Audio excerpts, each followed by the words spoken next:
The Earth is in a constant flux. Scientists study the Earth and the changes it endows to understand how the world works. Some perspectives require hundreds of thousands of years to observe, such as the continents drifting apart or the mountains growing taller. Others, such as plant growth, may only require weeks to observe. The geological timescale requires time, lots of time.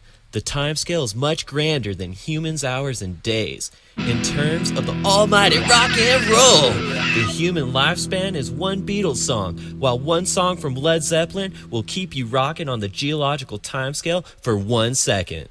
That's one heck of a long song.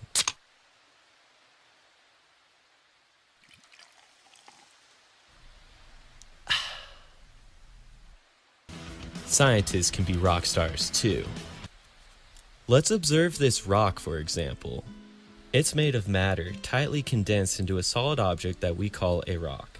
This rock broke from a bigger rock that broke off from an even bigger rock that many thousands of years ago excreted from the Earth's fault lines and formed land and mountain formations on this Earth. What about seashells? Do they come from the Earth's fault lines like rocks?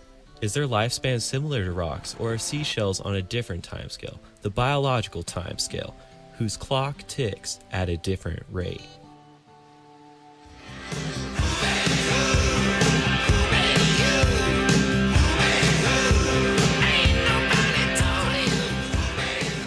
Seashells grow from the creature itself, defining this process as strictly biological. The ocean takes in CO2 from the Earth's atmosphere and through the giant carbon cycle in the ocean is then converted into calcium carbonate, forming the exoskeletons and outer shells of many different species that live in the ocean. In fact, this shell is the tiny result of a big process that we call the carbon sink. The ocean is the biggest carbon sink in the world, and the shells prove it. The ocean is the largest carbon sink on Earth. A carbon sink is a cycle that absorbs and stores more CO2 than it releases into the atmosphere. Trees are carbon sinks that absorb CO2 and store the carbon in their timber.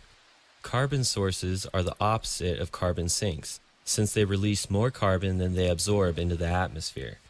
More than a quarter of the Earth's CO2 that humans produced is stored in the ocean. This seashell is storing CO2 that was once circulating in the atmosphere. So how does the CO2 start in the atmosphere and end up becoming a seashell? It starts with the first key reaction that occurs when CO2 gas from the atmosphere dissolves into seawater. Carbon dioxide mixes in the ocean and carbonates the water. Waves will help mix in carbon dioxide to speed up the reaction. The second set of reactions involves the hydration of water. CO2 dissolved in seawater is now mixed with water, creating H2CO3, carbonic acid. Then the carbonic acid reacts with water and dissociates, giving off the H+ ion, and what is left is the HCO3-1 charge, the bicarbonate. This is the acid-base reaction. The bicarbonate then gives off the remaining hydrogen acid and forms carbonate, which is an ion, CO3 2- charge. Here is the chemical equation that helps explain the formation of a seashell. The CO2 aqua mixes with the water, forming the carbonic acid. Then the H+ is donated through the acid-base reaction, forming the bicarbonate. Then gives off the remaining hydrogen ion, creating the ion molecule carbonate. Calcium with a +2 charge creates an ionic bond with the carbonate's 2- charge, creating the final product, the seashell. Whoa, whoa, whoa, radical wave, dude. Wave law. Rock on. In this next demonstration, I will show how to draw the carbonate ion CO3 2- Lewis dot structure that may eventually become a seashell.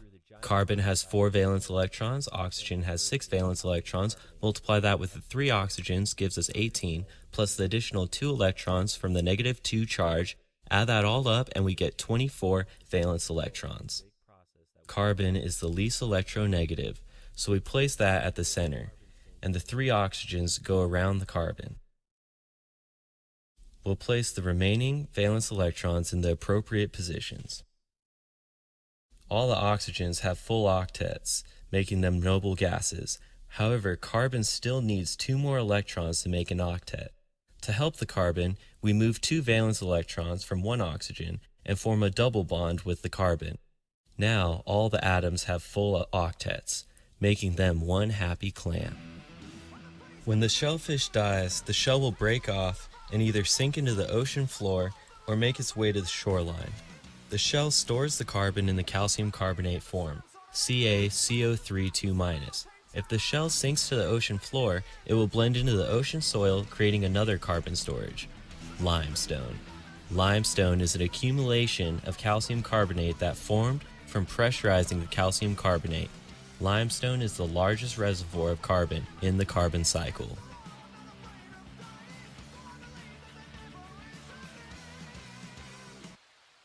The ocean is an amazing place teeming with life.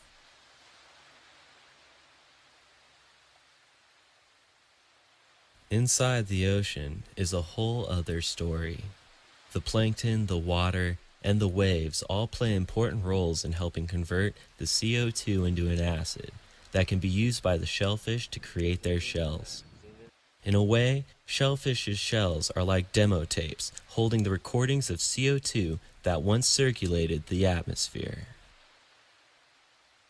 Whenever you pick up a shell, just remember, there's some good rock and roll on that shell.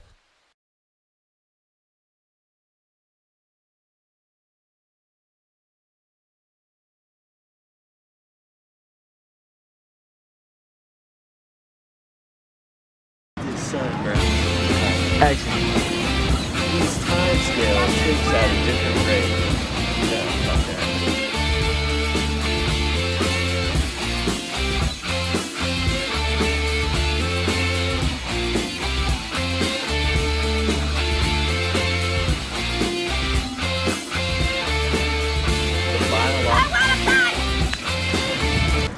You can still do it. Go ahead. Action. Native Americans once used this natural beauty as a currency.